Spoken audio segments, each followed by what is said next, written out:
बिस्मिल्लाहिर्रहमानिर्रहीम सल्लल्लाहु अला हबीबिही मुहम्मद व आलिही व सहाबी वसल्लम। दोस्तान मोहतरम, अल्लाह के ज़िक्र की फ़जीलत के बाब से ये गुफ्तगू है कि हज़रत ज़र बयान करते हैं कि हज़रत उमर बिन ख़त्ताब रज़ियल्लाहु तआला अन्हु अपने असहाब से फ़रमाया करते थे कि आओ हम अपने ईमान में इजाफ़ा कर लें, और फिर लोगों को इकट्ठा करके, अपने असहाब को इकट्ठा करके अल्लाह का ज़िक्र करते थे। तो इस रवायत की रोशनी में हमें ये सबक मिलता है, हमें रहनुमाई मिलती है कि गोया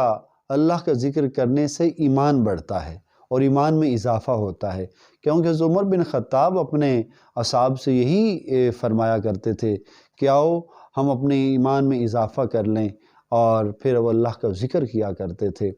तो इसका मतलब ये हुआ कि अल्लाह का ज़िक्र करने से ईमान में इजाफ़ा होता है, ईमान मज़बूत होता है, ईमान बढ़ता है, बंदा जो है वो अल्लाह के करीब होता है।